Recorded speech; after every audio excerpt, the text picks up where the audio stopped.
I think Shutterwalk was the true king of Shaman when you went into the last set. But now King Rastakhan is here, and he's here to rumble things and shake them up. Oh, yeah. Oh, yeah. It's a jungle out there. We got Quest Druid in the house from DdaHyoNi. We didn't get a chance to sit down and talk, but hopefully we can see him later on. But who needs jungle giants when you can nourish into Ultimate Infestation? You know what, Admiral? As much as things change, things kind of stay the same sometimes. There are some things that are just facts of life. For instance, gravity pulls things down to the earth. Taxes. Yeah. Every year. Taxes, you're going to have to pay those things. Nourish into wild growth nourish into Ultimate Infestation. These things just happen. These things just happen. We got Firefly that heavily indicates that Allie's going to be playing some kind of control. I knew it. I told you. I told you it was going to be Stampeding Roar. DdaHyoNi's crazy. There's Tarantas in here. There's Undasta. Yeah. I can just go into your client and look up Beast and click 7+, and a lot of those are in there. Yeah, and he also refuses to play any common cards, apparently. He just played a legendary card, and he has a rare and 2 epics. I'm looking forward to the dust count on DdaHyoNi's deck list. There you go, another epic card. So now that I'm seeing Charged Devilsaur, I'm thinking Witching Hour. I'm thinking Carnivorous Cube. Thinking some one-turn kill potential in the deck, but also a lot of, one-turn do nothing potential in this deck as well. A lot of big cost beasts is what I'm guessing is the stacked top end. Oh, yeah. I want to see the Warbear. The Warbear is a new 7-mana taunt minion that also has Rush. It's a 5/7, which has a pretty decent amount of stats. Speaking of new cards, Pyromaniac hits the board. This card, every time you kill a minion with your hero power, you draw a card. That's right. 3 mana, 3/4. Pretty solid stuff. Very solid stuff. A lot better when your hero power does 2 damage. Thanks to Baku. Yeah. And with the draw of the Barongeddon and the Nightmare Amalgam, Alliestrasza looks like she's playing that Elemental Odd Mage, which has a lot of synergy, but it is a little bit awkward at times, so we'll have to see if she can pair it together, and if this pressure could be enough to stop Quest Druid in its tracks. Did you say Amalgam? Amalgam? Yeah, I'm pretty sure you said Amalgam. I'm pretty sure you just said Amalgam. Yeah, but that's because you said Amalgam. Well, you said it twice and I said it once. I just wanted to make sure you said it. Charged Devilsaur. Smacking stuff around. I think that feels like an honorary Rastakhan's Rumble card. It was like very much in anticipation of this moment. Devilsaur is like, well, I mean, you look at it and you look at Undasta and you think, well, name a more iconic duo. And I think that Devilsaur is just a card that just grew so much over time in the metagame. At first, it was like, it was okay. Kind of gave us that Ice Howl feel. It's like, just do something to impact the board, but we want a little bit more. And then, when Carnivorous Cube gave you some big combos, maybe you saw a little bit more. And then Katharina came out, and you started recruiting that from your deck. And now Charged Devilsaur is just kind of an interesting spot in the metagame. I feel like it just foreshadowed so much of Hearthstone, where it foreshadowed the rush mechanic. Battle Cry can't attack heroes. Sometimes the Battle Cry doesn't happen. You cube it or you bring it from your deck or your hand. I feel like it foreshadowed, the cube takeover as well, where it was like, well, what could I do if I had enough of these? That's when cubes started to take over everything. And now we're here rumbling. It's still there.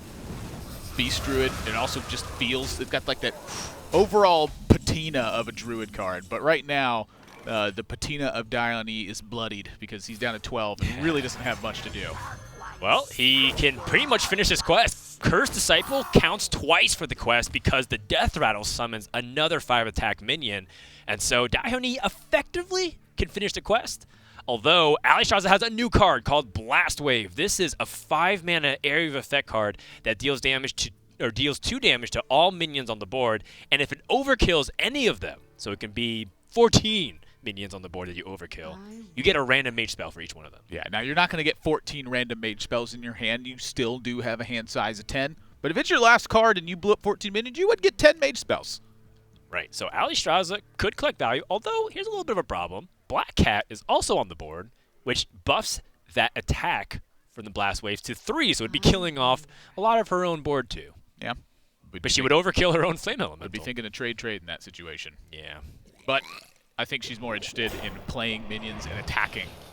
Well, yeah, look at DdaHyoNi's life total. We were too busy joking around about the proper pronunciation of Amalgam. I mean, you were all occupied by that. DdaHyoNi's going to die if he doesn't do anything soon. That looks pretty decent. Oh, but so does Ultimate Infestation. Ultimate Infestation on 10 while finishing the quest. But he also, yeah, you can finish the quest and play Barnabas. Barnabas, 5-mana legendary minion off the quest that reduces the cost of all minions in your deck to 0, which means that Charged Devilsaur becomes 0, Carnivorous Cube becomes 0. The Charged Devilsaur can attack if it spawns from the cube immediately. Big damage potential here for DdaHyoNi in the coming turns, but can he survive the onslaught? Alliestrasza has a little bit of damage right now, but is she worried about dying? Well, the 2 Flame Strikes have been stuck in hand. Blast Wave not so good against big 8/8 stuff. I mean, Blast Wave draws 4 cards right now. 4 cards is a lot of cards. I'm liking the 4 cards. I'm thinking poke to face, Blast Wave. Oh, yeah. See what the spirits bring. I mean, we might see some new mage cards in action just by proxy of the Blast Wave. That's what makes it exciting. I mean, I don't even know if it's the best play. I just kind of want to see it. I'm not really seeing a better one. I think Baron Geddon has a lot of merit here. It weakens the Barnabas, hits for 2, clears off the rest of the small stuff on board. It gets you a big threat out, which is what I like more than Blast Mage. But it does line up perfectly into Ultimate Infestation. That's one of the issues. If this was a 5/7 instead.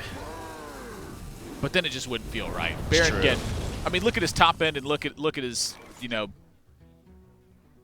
as you move your way down, it gets smaller. And you know what?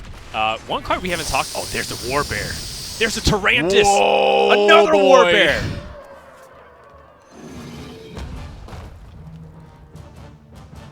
Oh, yeah. You're going to need a lot of Flame Strikes to deal with this one, Allie. We need to start with Frost Nova. Which she could have in her deck if she had played Blast Wave. Just anything to stop this. I mean, I kind of want to see some Mojo Master in action. It's a new 6-mana legendary. It's the second one from the left from DdaHyoNi's hand. It sets both players' mana crystals to 5, but ironically enough, that would hurt him in the early game. But it doesn't matter if all your minions cost 0. Yeah. So it's like a funny dynamic that he's the idea. Here. You complete quest, and then against combo decks that are doing crazy stuff with 10 mana every turn, buy some time with it instead. Yeah. Psychic Scream? No way. Yeah. Twisting Nether? Sorry. You're going to play Mojo Master, and then your opponent can't do anything for 6 mana or less. Picture this last turn where DdaHyoNi casts Ultimate Infestation. Against a class that could wipe all that out with 1 blow, instead he would wait a turn, play all those big beasts, and then Mojo Master them to 5 crystals so they can't handle it afterwards. Ooh, DdaHyoNi with a little extra spice on the top. Charged Devilsaur. But Barnabas is going to clean it up, and game 1 goes to Quest Druid. You know, as we said, there are some things that can't change. Wild Growth, Nourish, Ultimate Infestation is insanity. But he didn't even play Ultimate Infestation until he's like super far ahead. That's the thing, is say that DdaHyoNi would not have had Wild Growth, would not have had Nourish, would have had Stampeding Roar. And so at any time you then draw Tarantus, you can get that into play for the 6 mana. I think Stampeding Roar is a very exciting Druid card to me because it opens up a different angle of attack rather than spell damage or rather than token Druid. And to me, that's one of the more exciting things to me is the angles of attack. As long as I have more of those, I'm pretty happy with my class.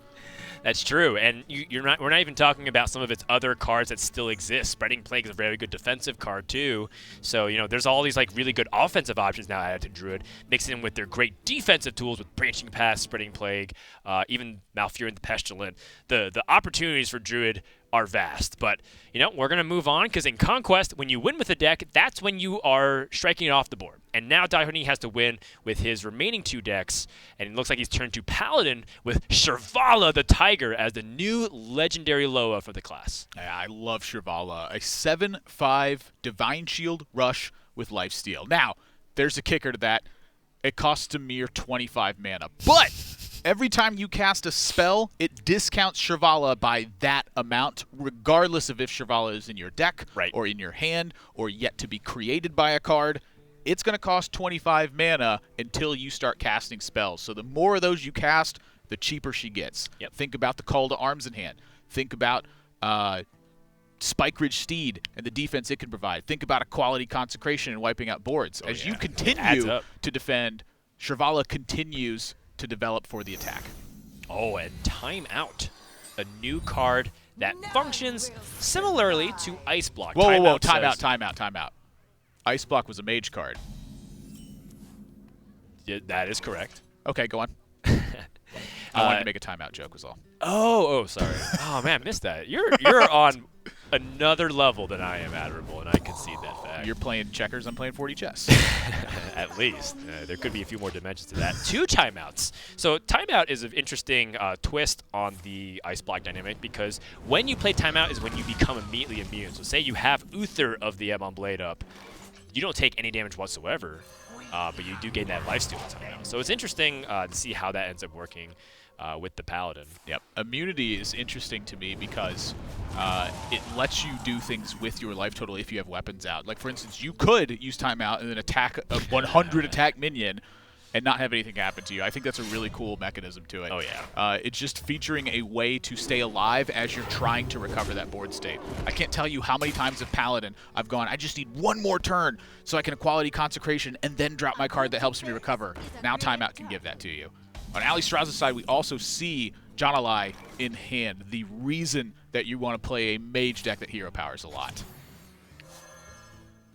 Call to Arms going to pull out a Righteous Protector, Crystal Smith Kangor, the legendary scientist from Boomsday, and keep the draw going. Based off the hand that we can see from DdaHyoNi, it seems like he wants to stall until he can play Uther the Ebon Blade and then stack the hero powers to gather the 4 Horsemen of the Apocalypse and win in one single turn after taking several turns of stalling with new cards like High Priest Echo and a new challenger. Meanwhile, Alliestrasza, she has DdaHyoNi, and I love it, but is she going to be able to do this fast enough?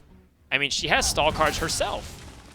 You saw the Snapjaw Shellfighter, for example. That card absorbs damage from from adjacent minions, but is that kind of the card that she needs in this matchup, I ask? Well, I'd be curious what the exact need is here. We're looking at so many ways to clear board that Alliestrasza is wanting to face off against, I would say, slightly more aggressive decks to be able to stifle the pressure and then keep going from there. DdaHyoNi tends to have combo stuff, as is the nature of him as a player. Oh, he loves it. And I think the combo aspect is really testing Allie's ability to have that big damage from hand, to have her own disgustingly broken combos that DdaHyoNi keeps trying to put together here. I think Alliestrasza's deck looks a lot better against an odd rogue or a deck that wants to swarm the board. Oh, yeah. But against a deck that's attacking from a different angle, it seems there's something missing right now. And maybe that's just because she keeps drawing Flame Strike in every single hand in very slow matchups where Flame Strike doesn't really do anything. That's unfortunate. But that's part of the way that AoE works in hand. It's great against aggro decks. Sometimes it's poor against later game combo decks. No, you're absolutely right. I mean, Flame Strike's one of the best cards in the mage class, and you get it for free in the basic set. But against control decks that don't really care too much about pressuring, I mean, DdaHyoNi is just chilling. Discover a 6-mana minion, give it Divine Shield and Taunt, Blackguard, exactly what this deck wants. I was playing Blackguard in my Heal Paladin deck normally yesterday. When you discover it from a new challenger and are able to suit it up, that's a pretty big deal. New challenger, you discover a 6-cost minion, you put it into play with Divine Shield and with Taunt on it. So don't take Sunwalker usually. That one's already got those 2 effects. I mean, sometimes you just got to take the defensive minion, though. But in this case, DdaHyoNi is just going to get destroyed by the Voodoo Doll. And Alliestrasza should have DdaHyoNi available next turn because she's hero-powered a handful of times already. But looking at the Coin Uther is going to put Allie under considerable pressure. Thankfully, though, the upgraded hero power from having Baku the Moon in your deck should be able to answer the Horseman if DdaHyoNi is not able to bounce it back. Yeah, and so a big one to look at here is the armor total for DdaHyoNi. He had played the new Paladin Legendary, a 3-mana 3/4 that converts all but one of your remaining health into armor. Right. It turns Heal Paladin into a deck where if they're not getting pressured, they're able to recover all of that life total and get up to, say, a 45 or 50 life total. It also has another factor of synergy with his deck, since he's built on using Brewmasters and Zola to return these Horsemen to hand and eventually try to kill your opponent in one blow. If you're playing against a deck where simply getting to a very high armor total is a win condition simply because of how much damage output they have. You can bounce the Paladin Legendary to your hand, regain health, and do it again later to get even more armor. DdaHyoNi, this is how much he respects the Water Elemental. Yes, it's only a 1/1, but if Jaina can use her Icy Touch on any 1-health minion, it creates another Water Elemental, and those things get out of hand fast, especially if you have a weapon that you want to attack with. You know, the Water Elemental can keep that weapon frozen for an indefinite period of time. And also, this is a card that I'm underestimated, and there's 2 copies of it. It's Daring Fire Eater. It's a 1-mana 1/1 mage card from Rastakhan's Rumble that says your hero power does 2 more damage this turn. And that actually scales very well with not only the normal odd mage hero power, but also with Jaina herself. Yep. Increases the damage of it by 2, so that way you can pick off a 3/3 and be able to make a Water Elemental. And then you have a 1/1 in turn for next turn, where if your opponent doesn't want to play anything, oftentimes a point of counterplay versus Frostless Jaina, you have a 1/1 ready to use your own hero power on and make another Water Elemental. It prompts your opponent to take action. Can Allie mount an offensive fast enough to take down DdaHyoNi? It's going to be tricky. She does have surprising amount of burst because of Yanalai. Well, DdaHyoNi maybe having his first slow turn of the game here. Everything that so far this game has looked like hot fire. Super hot fire. And, I mean, DdaHyoNi does have opportunities to even clear the board, but it's not exactly cheap. Yeah, Frostless Jaina has definitely chilled things out and slowed things down here. I like that. I like that. Yeah, so DdaHyoNi has the opportunity to use, you know, Pyromancer with spells to clear off everything in the last weapon swing. Well, look at the combo in hand with Shirvala and Call to Arms. Oh, you're right. If Shirvala costs 10 mana or less, every spell that you cast the turn that's in hand allows you to effectively sink that mana into Shirvala here as well. So big swing turns available with clearing board and then playing that big Divine Shield Lifesteal Rush minion. Looks like DdaHyoNi prioritizes taking it a little bit slower, like you were saying. No rest. Yeah, this was a definite slow it down, hold your horses, if you will. Yeah, kind of turn. It makes sense too, because while Pyromancer is a very powerful premium removal card when you combine it with equality, so perhaps DdaHyoNi feels, you know, Consecration a little bit less good unless I have the equality. Pyromancer a lot more flexible. So Yanalai is available and ready to go. It's been suited up. If your hero power is dealt 8 or more damage, that 7 mana 4/4 also summons Ragnaros, the Fire Lord. We thought he was retired. We thought he was in the Hall of Fame. He's back. Yeah, I mean, you have to summon him though. Welcome to this show. Yeah, it does require a little bit. You know, Ragnaros got signed by the Wizards, and trying to make a little bit of a comeback. It can be awkward at times, but when it's effective, I mean, Ragnaros still deals major damage if it goes unchecked. Don't forget that it's Ragnaros. And by the way, with Frostless Jaina out, Ragnaros the Fire Lord will also heal you for 8 when it deals its 8 damage. Fire nice. Yep. That's why DdaHyoNi last turn you saw him take a deviation. All the 2-cost minions are now gone from the deck. Call to Arms is effectively useless. So Allie potentially going to still hold on to this Yanalai until she can bait out more removal? Yep, that's the idea behind the Elemental package, is you're able to continue to generate until your opponent has to handle it. Once they handle it, that's when you have the major reload, a 4/4 body plus the 8/8 all at once. Allie clearly does not want to overextend to the board. She had the opportunity to drop the Pyromancer, and you might think, don't you just want that extra card? But looks like Allie's trying to budget her resources to threaten just enough, force DdaHyoNi to clear this with an equality now, and then perhaps drop either the Astromancer or the Dragonhawk herself. Well, it's getting close to that time, too. It's very important that she has the 1-mana hero power improved in hand as well, as DdaHyoNi's threatening to pop off with the 4 Horsemen. Here's the problem, though. This is something that I think a lot of controlled Death Knight Paladin players have experienced in their lifetime, which is you need to get the other horsemen. You can't layer the same ones over and over. So it is a little bit of an annoyance here for DdaHyoNi that Thoras was summoned once again. But you know, if Allie's keeping track, she'll know that, and then she feels like she has a little bit more time. So what is Allie going to do? Is she going to play the Astromancer? Is she going to go for Ragnaros? You got a lot of cards in hand now. Oh, okay. Oh, boy. That's not a bad one. Welcome to their shore. Yeah, this is more about a water elemental than it is about checking the horseman.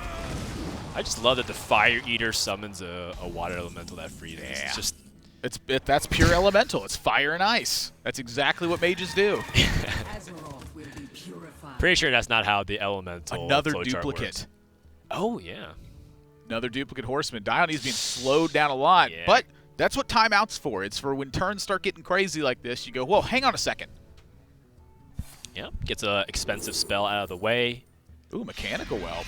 Yeah, it's great against Area of Effect, which Mage has aplenty. Is that a death grip as well? It is a Death Grip. Could Allie death grip one of the remaining Like a Youthful resummon Brewmaster? effects? Yeah. Yeah. Brewmaster wouldn't be in here. The ancient Brewmasters are. The reason it doesn't run Youthful Brewmaster is because Call you to- run Call to Arms. Call to- So I'm thinking one Brewmaster's been used, correct? So Zola would be the remaining bounce. DdaHyoNi's use Zola as well. So what's remaining? Is it just the... Is it just an Ancient Brewmaster? Let's find out. Nothing. There are no minions in the deck. There is literally nothing left. Wow, I just figured out why Spell Hunter's so good, because you can't Death Grip anything. The time is now.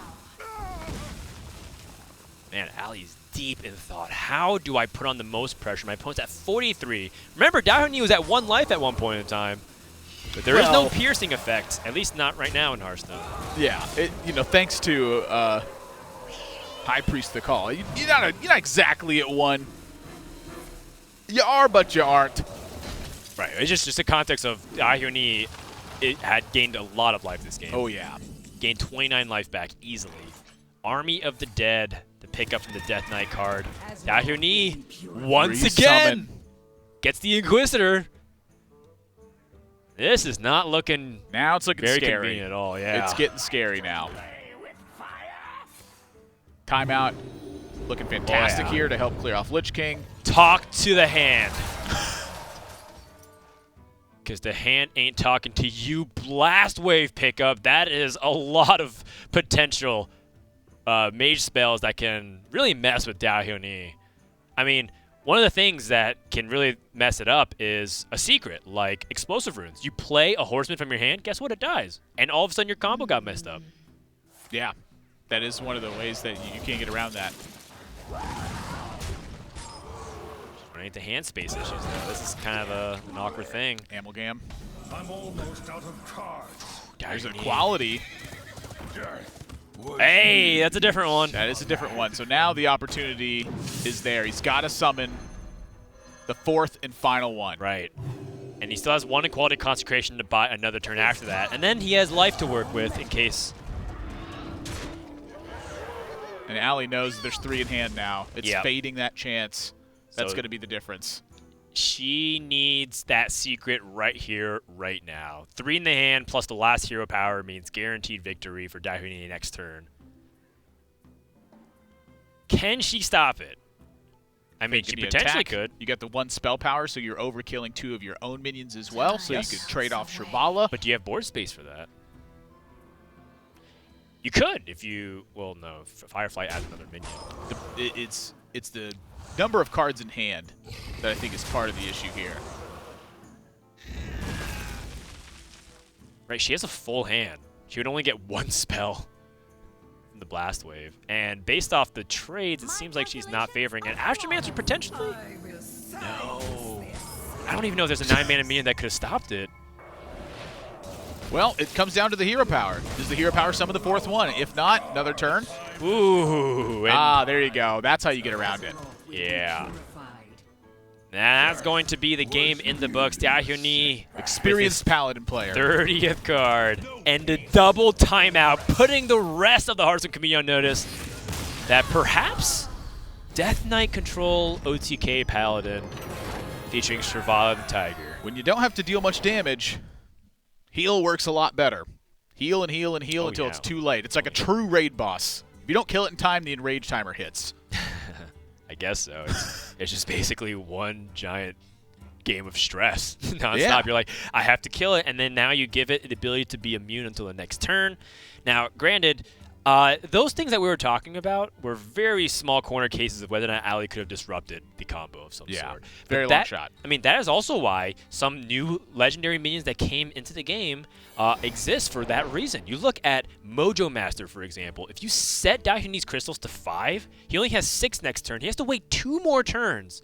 But if we can pull that off, that gives you plenty of time to maybe set up a Ragnaros burst, or perhaps setting up more of those water elemental trains, or maybe pick up another spell to mess with your opponent in that regard. So I do feel like this is a really good case of why Mojo Master Zihi is a card that people have to consider if the metagame ends up gravitating towards big combo decks. I love Mojo Master Zihi. I think any way to mess with your opponent's mana on their turn is a really cool effect. I was a big fan of Lotheb back in the day.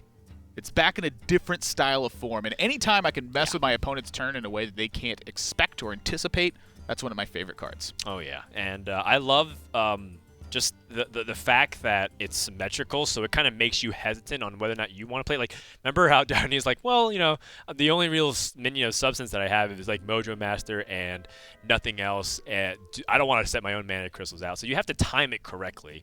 And in my opinion, I think the comparison to Lotheb makes sense, because you often want to use Mojo Master right before your opponent wants to use their best card that's expensive. Yeah. So if you use it, you know, 2 turns before your opponent wants to play that card anyways, there's not really much harm done. You know, like if you play it and then 2 turns later, then they want to Cyclic Scream, yeah, okay, fine. Then nothing really changed. But Mojo Master Z has the opportunity to really make Mech-Cthulhu suffer, Shutterwalk Shaman suffer, the big OTK Malygos combos, unless they have Twig of the World Tree.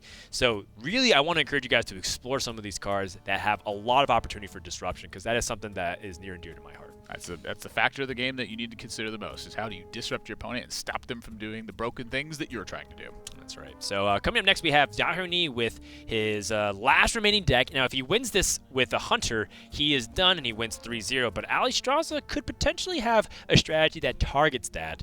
And I want to see what DdaHyoNi brought. But if he's bringing 2 combo decks, I kind of anticipate him to bring a 3rd. So I'm predicting some kind of Zul'jin shenanigans. Wait a minute. You think DdaHyoNi's brought a 3rd combo deck? Oh, yeah. That's crazy talk, Dan. I don't think DdaHyoNi has ever brought a combo deck other than the 2 we just saw. Well, we're about to find out.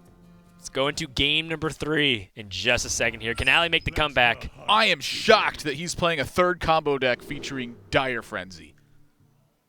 Dire Frenzy does make for some big combos. But I don't know what is happening just based off the cards in DdaHyoNi's hand. On Alliestrasza's end, with things like the Beast Within, I think this all but confirms it. Spell Hunter is back on the menu for everybody who is not aware, because Zul'jin as a hero card is fantastic. And guess what? Spell Hunter is still good, because I've won so many games with it yesterday without even having to play Zul'jin. Yeah, I think Zul'jin's just icing on the cake. Just a big, giant effect that you get. You know, if you haven't drawn Rexxar yet, or Rexxar's not good, just replay all your spells. Instead of building a beast, just summon them all at once. Did you say if Rexxar's not good? That's possible. You know, say you got a bunch of cards in hand still, and you're not building any good beasts. Like, you're just having an off day, right? Yeah, that's true. You went outside, it started raining as soon as you got outside, and you were too late to go grab your umbrella. So this morning. You went to your favorite place. It's literally raining right now. You went to your favorite place for lunch, and they were sold out of the thing you wanted. You get home and you start playing some Hearthstone, and Rexxar's not building some good beasts. Well, try your luck with Zul'jin then. A little bit too relatable. I want to reel us in back here. Yeah, no, you're completely right. Like, there's situations where Hunter has to pivot a lot these days, and I think the flexibility of this class is very shocking, to the point where people think Hunter is the most diverse class in Hearthstone. I would say Rogue is probably number 2.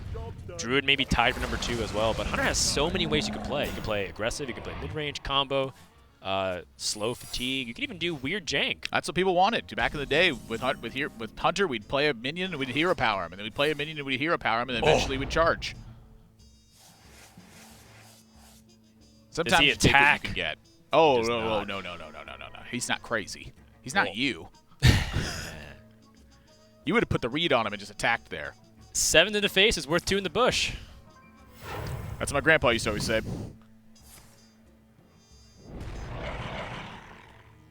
Yeah. And we know what secret is, right? It's Venom Strike Trap, I believe. So DdaHyoNi attacking a minion. Explosive, right? No, the explosive was triggered by the Crackling Razor. Gotcha. So You're right. if Allie draws cheap removal, actually the baited arrow could be used in this spot. It's a new 5-mana spell. That's perfect. That when it overkills summons a 5/5 Devil Sword. Yeah, overkill I think is one of my favorite mechanics in the game. So many times I find myself not using spells because they're inefficient. They overkill something or it costs me too much or what have you. And so here, instead, what you're looking to do is change up the way that you even look at the board, where sometimes it's better to make slightly inefficient attacks so that you can get a benefit from overkill. And that's one of my favorite things in Hearthstone is when a card will change the way that I look at and play the game. Oh, I mean, when I see Bait Arrow, all I want to do is set my opponent to 2 or less health. And overkill the face. I love how the #1 aspect of it for you is to assert BM dominance. your opponent. That's what I want to do. Well, let's resummon those. Yeah, Revenge of the Wild. This card receives a lot of hype for exactly that opportunity. Beast Within. That's the wrong attack. But when your beasts are going crazy, they're not thinking about what the right and wrong targets are. They're just eating whatever they can. It's, yo dog, I heard you like beasts, so we're going to put a beast within your beast. And it turns out when it's feral, it can't really control itself. Yeah, mind you, this is an exhibition game that's taking place this weekend here for the Rastakhan Rumble Invitational. I mean, there's a lot of pride on the line. There's also, you would be the champion, the first champion. Ooh, that's going to feel bad. He's played around this freezing trap for 2 straight turns, missed 14 damage, all to find out that his attack was all for naught, and he summoned another minion for Alliestrasza. Yeah, Venom Strike Trap only activates when a minion is attacked. DdaHyoNi is hurt. This Stitch Tracker And gonna now, have to do a lot. to my side, it was mocked. It was called one of the worst cards in the game on its release. It was called one of the worst cards in history upon its reveal. It's not. I've always liked that card. 2 animal companions in 1 card is a lot. You know what they said? They said, maybe if you could summon 2 Huffers, it'd be good. Yeah. Or the people who speculated that 2, in quotes, was the name of the minion you summoned, and that it, in fact, was actually a 20/20 charge with taunt. Who's laughing now? Well, We got a glance at Spring Paw there. I mean, Hooked Reaver is pretty cool, but Alliestrasza has so many ways to deal with this. She can continue. She can just put on more pressure with overkill. She could hypothetically just be a little bit slower with Deathstalker Rexar and get a turn to set up. I think the overkill is beautiful here. Not only does it do exactly the job you want, which is summon that 5/5 by taking out the taunt that's in the way, but it also lets you fit in the hero power this turn as well. That's right. There's a certain dance with Rexar in any deck that can get aggressive where you don't know when you should Rexar. It's pretty much always a good play, but is your natural hero power just better? I don't think he's ready to go hunting for more companions just yet. It's true. DdaHyoNi is going to be put down to 12 life or less this turn with that hero power. Stitch Tracker doesn't look too threatening to me. Of course, Hunter's Mark is a card you can think about, but if you're going to weave in these hero powers, I favor the damage. I think this is a great call for Allie here. Oh, see, this is the thing we're talking about, though. Can you survive to the Zul'jin? It's 2 turns away. Or Zul'jin even needed. The 10 mana cost, very hefty price to pay. So even though Zul'jin's effect, fantastic, one of the strongest you'll see currently in the metagame, but it is a pretty significant drawback to be costing 10 mana right now. All right, let's go tracking. Can we get that damage right here, right now? I'm thinking Hunter's Mark, thinking Kill Deadly Command. Shot, thinking Kill Command, thinking To My Side. To My Side, it's kind of like Kill Command if you get that Huffer.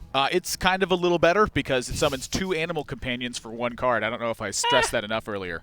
Maybe if it summoned 2 Huffers in this spot. It can never summon 2 of the same animal companion. Yes, That's that something is the I'm joke. very Sorry, happy we for. should clarify that you cannot get 2 of the same. Because if you could just get 2 Mishas sometimes, that would be ridiculous. Oh. And sometimes inverse ridiculous, like if you got 2 Leox. Allie going for the very clean kill and the guaranteed damage. Animal Companion could get another Leok and a Misha, which would not really progress the board Uses all state. 7 mana as well. Very, very important. DdaHyoNi down to 7. That's not going to do enough. Oh, too expensive. That One little turn spring away. Paw. Although, Get in there, bud. hold on. What spells did DdaHyoNi even really play? He played Dire Frenzy and Animal Companion. Yeah. So it's not like Zul'jin would have done anything. Usually when you play Zul'jin, you have things like Crushing Walls, Deadly Shot. I even see people play Multi-Shot to like guarantee damage on your opponent's minions. That's something I've seen a lot of players do, is because Zul'jin doesn't actually control where the effects go, it casts them at random.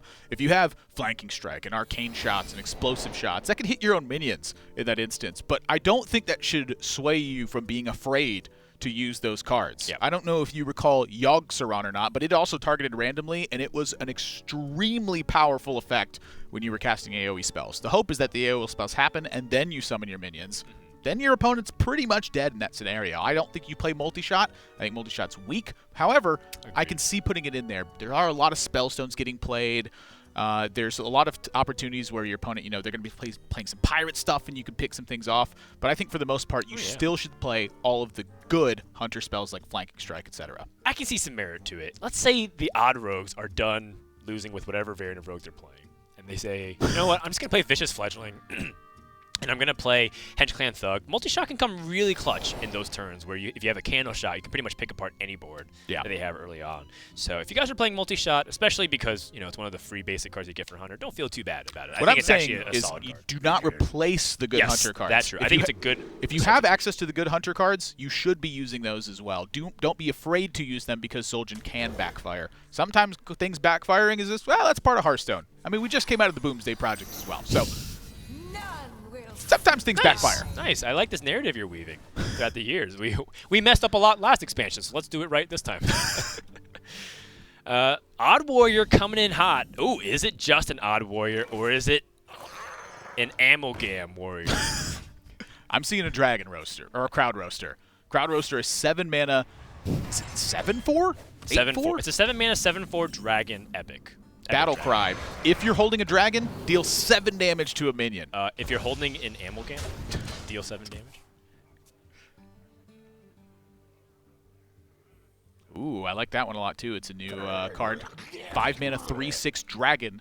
Battle Cry, 1 damage to all other minions. Yes. Very similar to Dread Infernal, without actually damaging heroes in this instance. Meanwhile, DdaHyoNi's camp, he's got a tale as old as Hearthstone itself, which is a 1-drop, a 2-drop, and a 3 into Huffer as a mid-range style approach. That's right. And Odd Warrior is one of the better decks at dealing with it, though, because of all its life gain possibilities. Yep.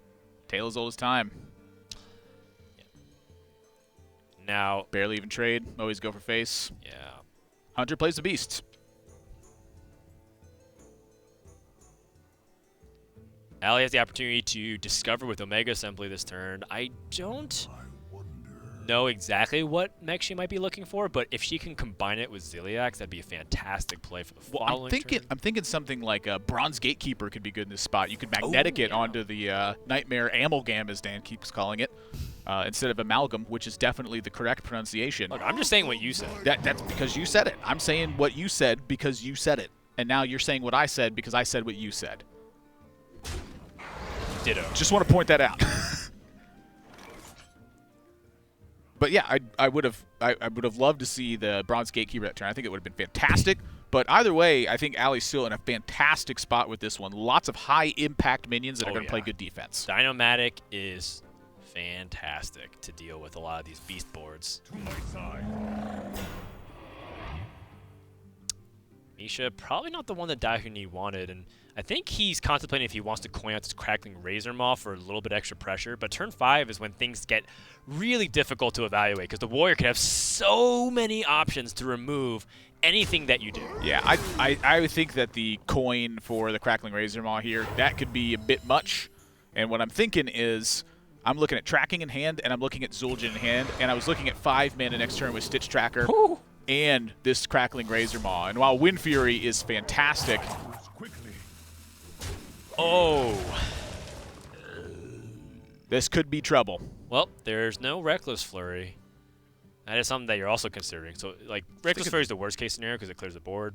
Brawl's pretty bad. Dynomatic is also pretty impactful. The Dragon, too. I mean... Oh, yeah. The Dragon. Now, the Dragon is a dragon in hand. So that's something to think about. It also weakens your Dynomatic a little bit because you have stuff on board. New Hunter card there as well. Discover a minion in your deck. If all 3 are beasts, put all 3 into your hand instead. Oh, this game just took Master's a pretty big turn. Not all 3 are beasts. So close. I think that's okay. I think in DdaHyoNi's mind, he's got Deathstalker Rexar, which is one of the most important cards against any slow defensive warrior. Look, he didn't draw all 3 cards, and that's okay. Sometimes you don't just draw all 3 cards. Yeah, it turns out as long as you have Zul'jin and Deathstalker Rexar, you're okay with the little card disadvantage. 2 hero cards. That's so cool. I just love that feeling. Like, the fact that they have to override each other, to me, is like... It is by nature a limiting design so that you can't just go crazy jamming hero card after hero card after hero card. I don't think I can see enough hero cards in the game, for me personally. What if it's just a deck of 30 hero cards? Just as long as they don't go infinite, I think that's my one criteria. The year is 2050, and every deck is full of 30 hero cards. Back in my day, we had 2 hero cards per class, and that was it. I mean, all hero cards are pretty expensive, too. I kind of want to see a cheap one just for design-wise. But this is not an initial design team meeting. Instead, excuse me, that is Sir Finley Murgleton, the original hero card. Okay, I like it. All right, the Zombeast coming out from DdaHyoNi is going to be powerful pretty much in any regard, as long as he doesn't let the board state get out of control. And it's up to Allie to present enough threats to challenge that. And, you know, Well, Dr. Boom Mad Genius is great, but it's not enough to contend with Deathstalker Rexar. I think Allie's got a lot of value packed in hand right now, and I think Deathstalker Rexar is a long way away from providing value. The fact that Deathstalker Rexar is in play is going to keep DdaHyoNi from playing Zul'jin until it is beefed up. And I mean, like, super beefed up. We're talking multiple Dire Frenzies, multiple animal companions, and mind you, tracking is in the pool as well. So Zul'jin will be a self-milling effect in those instances as well. And it hits the Master's Call. That's the horn. I have never hit a successful Master's Call because I built it with non-beast in the deck, so I didn't even know it played a little horn animation. It didn't draw the 3 beasts. I'm like, well, I'm just going to take this out. Notice a new beast that DdaHyoNi got from Rexar as well. The Gurubashi chicken. Oh, yeah. 1/1, overkill, gain 5 attack. Oh, it sounds a lot like Angry Chicken. However, when you stick that on another big beast, suddenly that is a value engine. If it kills a small minion, it gets 5 more attack. That starts becoming very dangerous. Yeah, a 6/6 for 6 that has stealth and overkill plus 5 attack. That actually sounds like a playable constructible card. Sounds like a pretty reasonable card to get from Build-A-Beast. Yeah, I mean, Build-A-Beast makes a lot of cards that are just kind of wacky and on their own would not be super playable, but in the right circumstance, very much are. I think that's the whole point of Rexar, is to change the dynamic of those games that you would otherwise be losing. Yeah.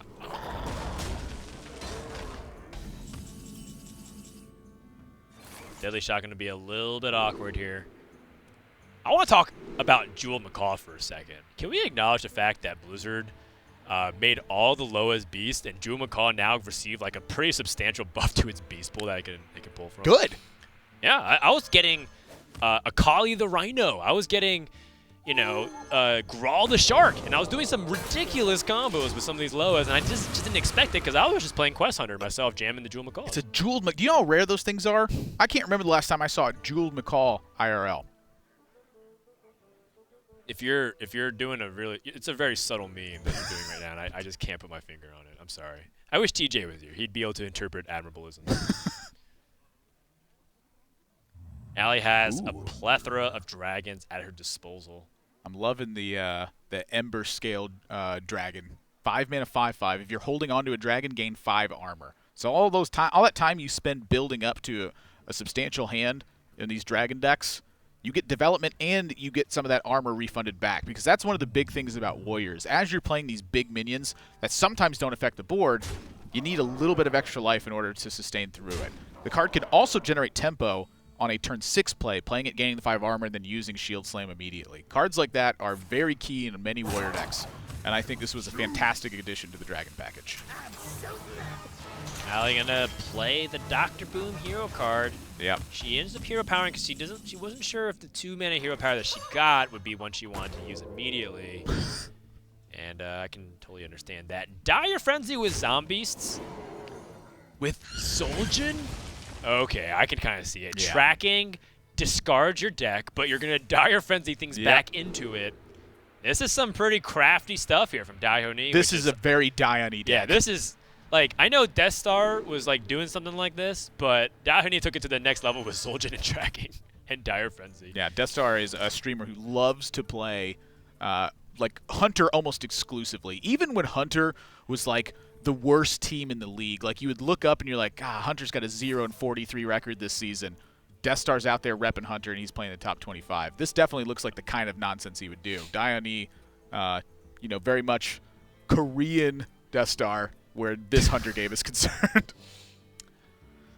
I don't think Meat Wagon has many uses. Alarm Bot would be cool, I guess, if Allie had big dragons in her hand.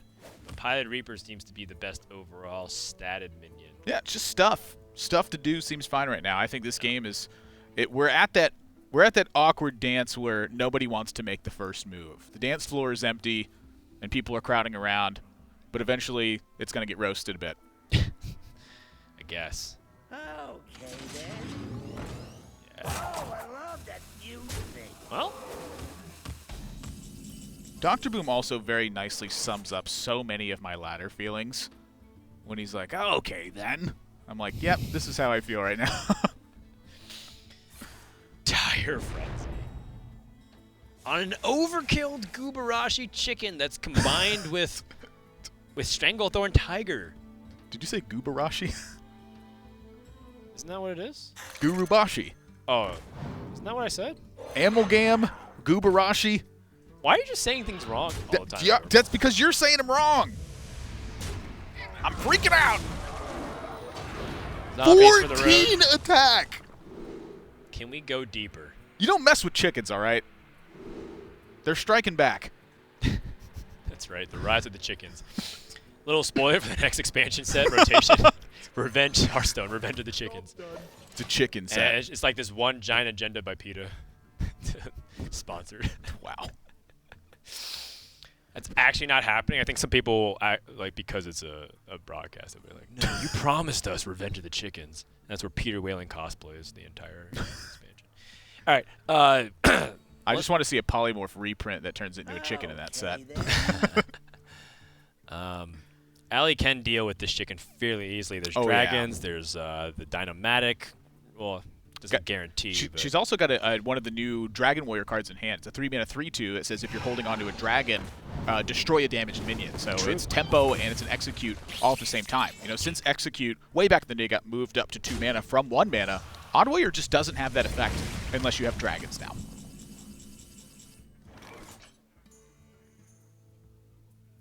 Well, I told you he's going to roast that chicken too. I mean, it's dragons get hungry too. Yep. DdaHyoNi with one of the strongest hands in any card game, which is triple pair. I get that a lot. I'm playing cards. Zombeast. Whoa. I mean, DdaHyoNi wants to pick really big beasts so that he can keep threatening the warrior and force single target removal and exhaust him of resources. This is really expensive. And part of that, something that happens, excuse me, which can be a real problem, is getting a little jammed with your mana expenditure, which is oftentimes why you see Deathstalker Rexar players want to pick a cheap option first and then hope that they can power load the back so that it can fit the mana appropriately. Versus taking a Beertide Hydra, you're only going to be playing one threat a turn, and if your opponent able to remove, which Warrior can do, they can play a Shield Slam and develop a big minion, you might be fighting from behind. Yeah.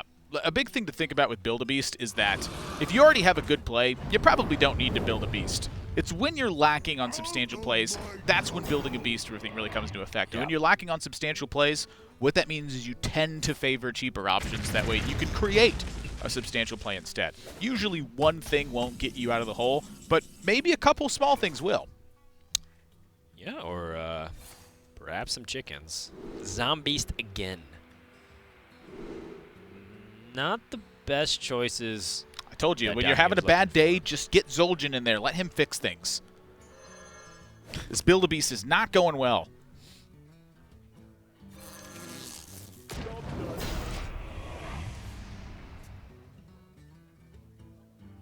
Oh. Crowd Cloud Roaster. That card lines up fairly well. Deals 7 damage. So good. It's just such a powerful effect tied onto that card. 7 kills almost everything. Yep, and she also has the cannon to launch 3 extra damage, and this is starting to mount to be a decent offensive. 11 power on the board, opponent's at 19. Force some reaction from DdaHyoNi, but again, he has that deadly shot, and he has Flanking Strike and Zul'jin. Ah, Hunter's Mark is a very nice pickup.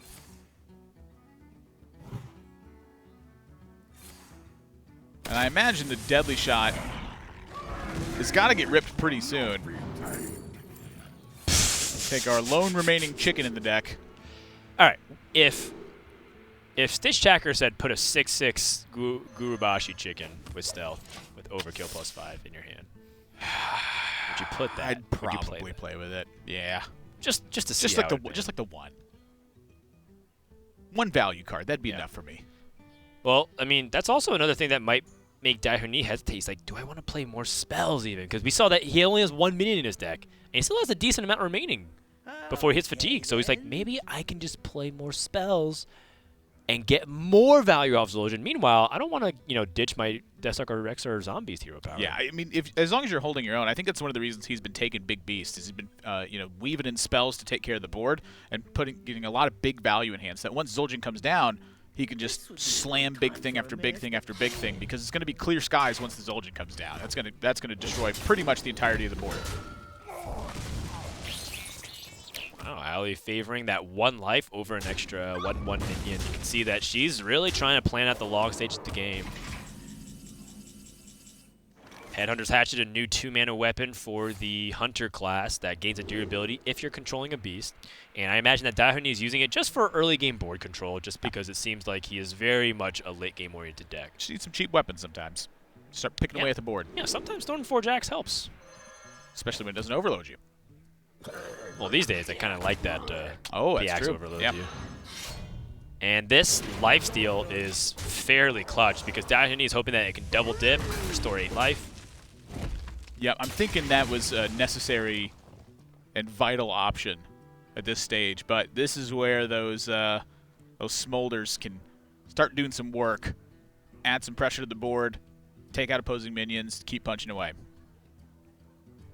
Only 1 dragon remaining in hand, and that's the armored dragon. So that one, I have to wait by the wayside. Big thing.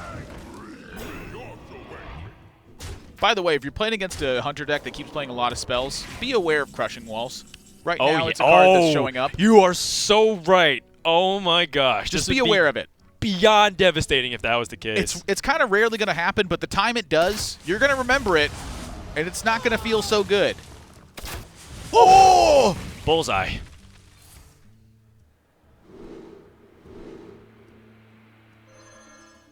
Tundra Rhino.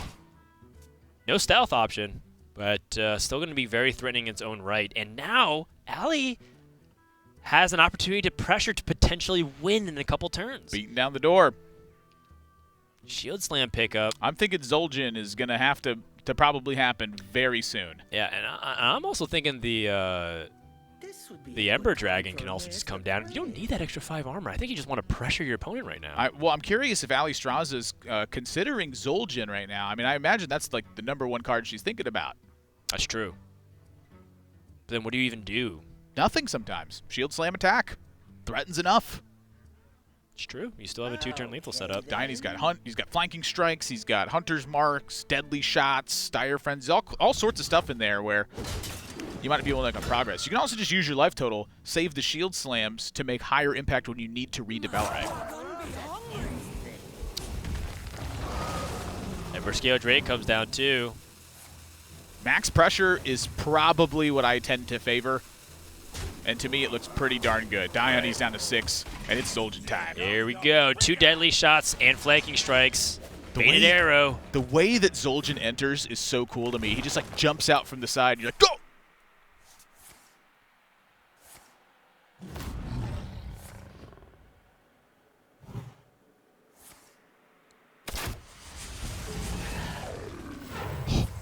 I forgot about coin.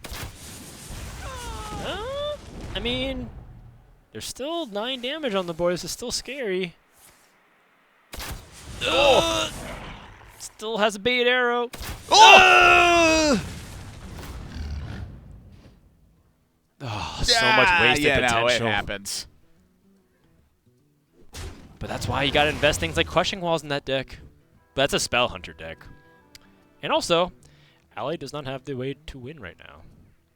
Well, the way to win is to attack him and continue to kill all of DdaHyoNi's stuff. I think Alliestrasza, she's done pretty darn good this game of just killing everything. And that was the turn to extend into the board. A little bit of good fortune, and suddenly she's way ahead. This would be a good time for a master plan.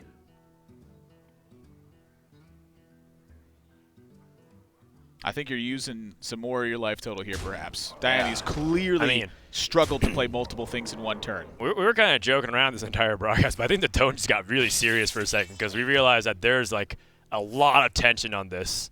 If Allie can't close this game in the next couple turns, this game is going to go to DdaHyoNi.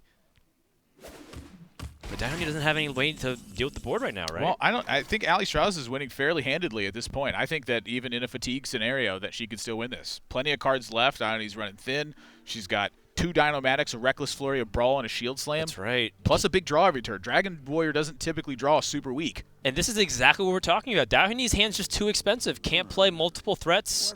Can't answer the board. He lost access to his Zombiest. Yeah, I would say even in a dream scenario, DdaHyoNi's still going to struggle.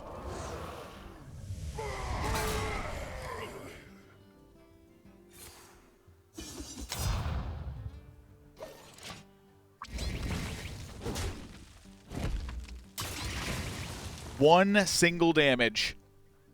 Not there. Man, it's not so often when you're like, man, I'll even take Kaboom for lethal off of the Dr. Boom Hero Power rotation. Yeah, if this had been a Kaboom Hero Power or a laser, DdaHyoNi would have had to tracking for a Leok and hope to charge it in alongside the Tundra Rhino, which honestly might have needed to be done anyway. Yeah, and Alliestrasza's best pressure plan is to develop Dynamatics, which also damages her own minion with the Dragon Maw. I'm okay with that because it adds a 3/4 body, and it takes out a lifesteal minion. I think you can downgrade to a 3/2 here, considering DdaHyoNi is super low on life. Prevent the lifesteal, prevent the charge, save one of your big powerful tools with Shield Slam.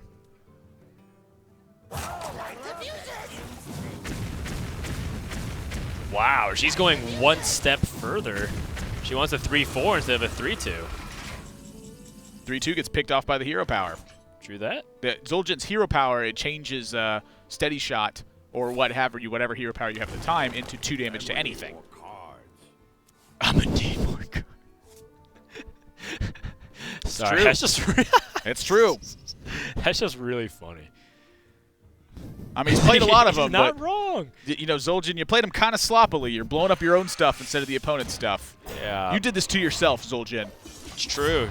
Tracking and whatnot. But Shield Slam should wrap it up. Alliestrasza. Well, she also had the Hero Power, too. Game number 5. And the reverse sweep potential is finally becoming reality here. DdaHyoNi raced out the gate with a 2-0 lead. But USA, Team Dragonhawks, making a comeback. That's right. And remember what I said about that mage deck. It wasn't facing against things that went wide on board. It was facing against combo decks. This is a combo deck, but it's a board-centric combo deck. So now Blast Wave, Flame Strike, etc. Those cards look a little bit better in this matchup. Yeah. And I think much more the matchup that she's looking for with that Jan'alai Mage. That's right. I mean, you talk about ways to generate resources. Zombies have to go onto the board, and then that's where Jaina can use her hero power to get Water Elementals. It'll be a lot more of a closer fight compared to, say, the Paladin Death Knight, which has a very different game plan than controlling the board. Put them in your hand and save them for later. Yeah, that's right. So if you guys are just joining us, we are currently in the middle of our first out of 4 matches that we have for you for today's Invitational with Alliestrasza versus DdaHyoNi. Then we have plenty more players that are going to be coming up next. And if you guys aren't aware, of course, if you check into Hearthstone every now and then, make sure to log in now to get your 6 free packs, your 2 rare spirits, and a free legendary Loa. Make sure to claim that while you can, because Rastakhan Rumble is out. The wait is over. And also, if you guys enjoy our jerseys and you want to get some for yourself, Into the AM is also putting out every single class. So I'm repping the Dragonhawks It's admirable of the Sharks. Cora's repping the bats, and she's also getting ready for her get down, I believe. I'm curious to see what Monique's done with her makeup. I think it's going to be pretty interesting. I'm a big fan of the makeup here this weekend. Yeah. I actually think I should just walk around like this normally.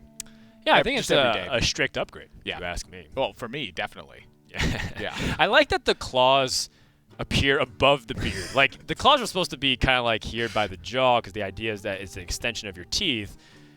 But because your beard covers that area, it just ends up becoming I have an two extension of faces it. now.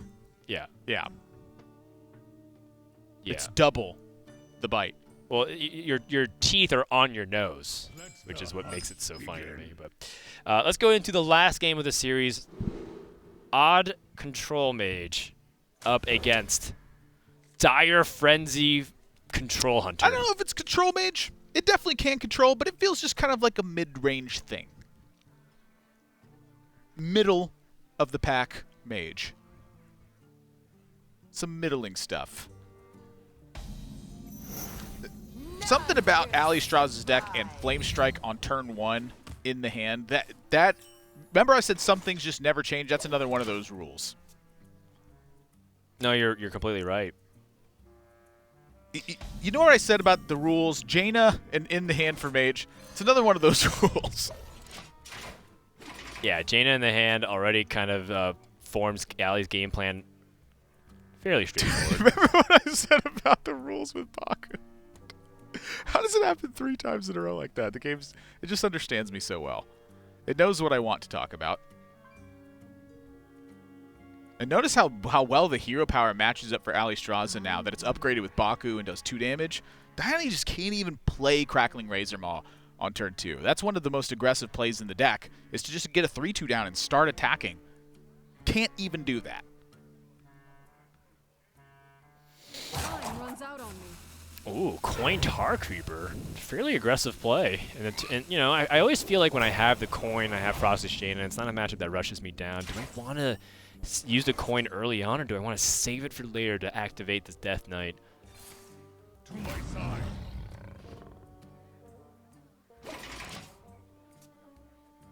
Well, I like playing the Tar Creeper because it allows you to play Pyromania. Yes, and you know, being able to have multiple minions down is not only not playing defense in this spot, but it's also threatening card advantage. And I think that's a very important tool for Allie to have ready to go. Second Crackling Razor Maw.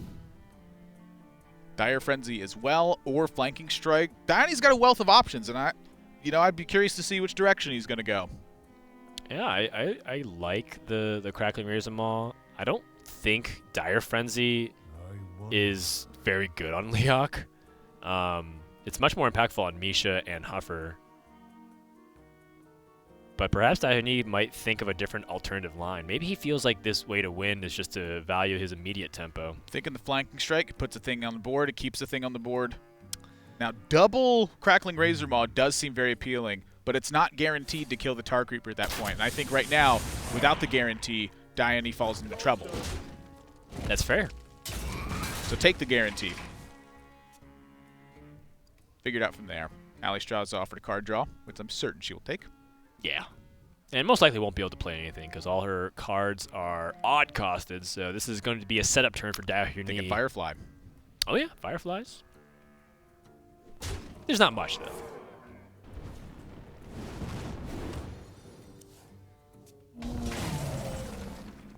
Pair of Dragon's Fury in hand. That can wipe out a lot of stuff on board. And she hasn't had any cheap spells in the deck, so Dragon's Fury, I believe, wipes the board here.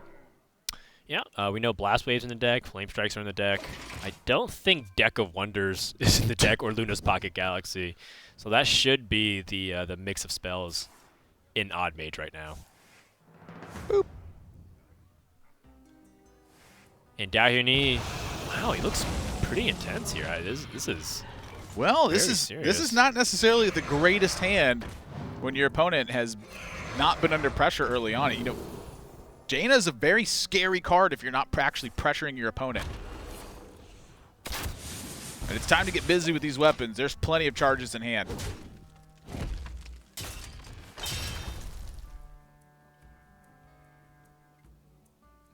All right, well, And if I see DdaHyoNi play this week, it's round 2 with Dragon's Fury. You got a Flame Strike in hand. You got an Astromancer next turn. I want clear skies for the Astromancer. No messing around. I agree. And your opponent just played double cracking Razor Maw, kind of indicating how much they value the pressure right now. Yeah. So yes, you don't get maximum value off of Dragon's Fury.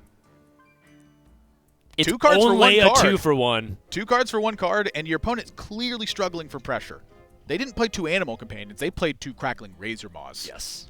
Blow up that board, and then play something big. If you need to blow it up again, you even have that option. Love it. The original Crowd Roaster. It's that animation. I like how Jaina is the dragon in this instance. Yep, and then, see, that's the thing, is now she sees this play, she's very reinforced by this dragon. This is where you go, rewarded. Had I not done this, I might have just died. All right, a 7-mana minion will come out of this Astromancer. 7 is the scary mark, because there's very polarized. There's some 1/1s, there's some 7/7s, and everything in between. Literally the expected value of 7/7 War Golem. All right, Stitch Tracker. Let's see what DdaHyoNi can pull off of this. I mean, we know that there's Vicious Scale Hides.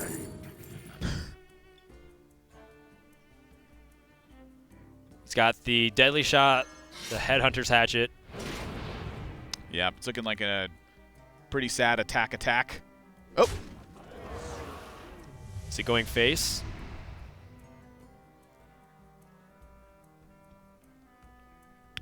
Gotta think about it. I mean, Hatchet is 6 damage. If you hero power every single turn, that's 12 damage. So how many times do you have to push the button? Oof. I think that's a very necessary outcome. Yeah, needs to keep his board alive, needs to stave off the pressure. Allie, she has so many ways to deal with pretty much everything. She's got Voodoo Doll. She has Flame Strike. It's a little bit more defense until you're home free.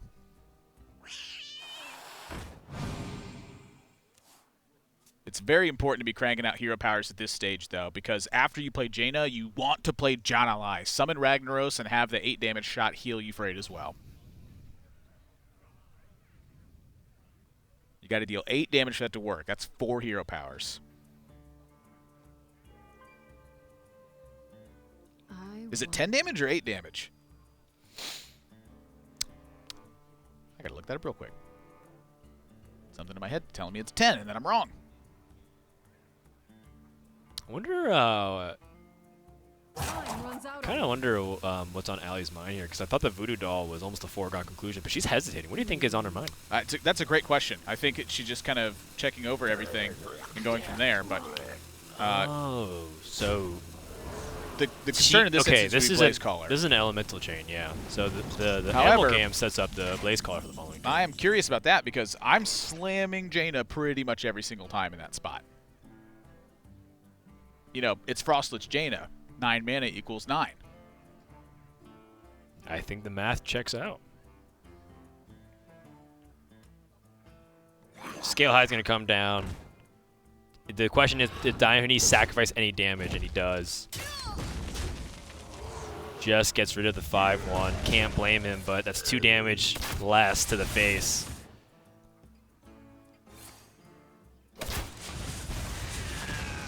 If you play Jaina, I get 4 extra damage from this Vicious Scale Hide. But Allie has the Blaze Caller and the Hero Power or Jaina available to her. So the Amalgam was for flexibility, in case you needed Blaze Caller. In case you need Blaze Caller. And you still hold on to Voodoo Dolls for Jaina anyways, which is just as good. Oh! That's the opposite of what you want to see. The takeover, I think, will begin. 6. Might as well be 600. Yeah, it looks like 6, but it's a lot more than that right now. Yeah. Now, in Allie's mind, she has to think, how do I avoid throwing away this game in any way possible? Kill everything. I mean, she can kill everything and even summon Ragnaros. I want to make water elementals. Wellies. I'm down for the water elemental plan.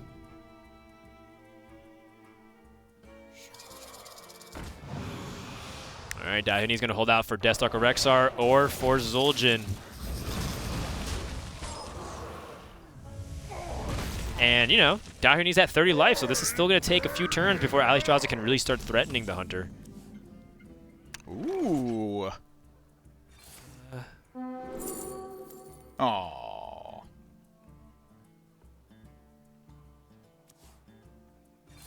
Yeah, it's either use Stitch Tracker to discover the Vicious Sailhide or just get Vicious Scalehide.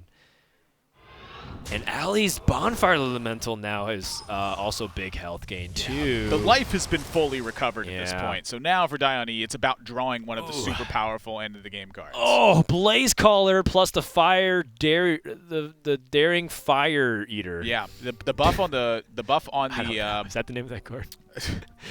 The buff on the hero power allows her to play the 1/1 and then just hero power the 4/3, pick it off and make a water elemental. Yes.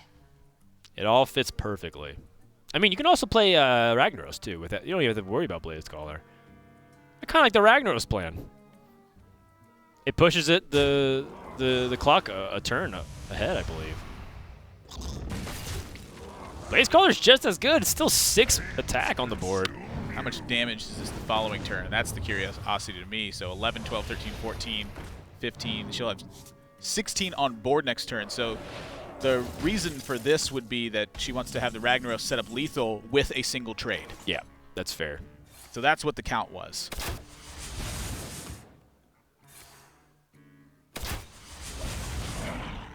But that's... Oh, he's going to hold the Dire Mole. And I believe that's death. Alliestrasza down 0-2. Able to reverse sweep DdaHyoNi's Dire Frenzy Hunter deck. Yeah, with the Fire Eater. Oh, yeah. And the Fire Eater finish.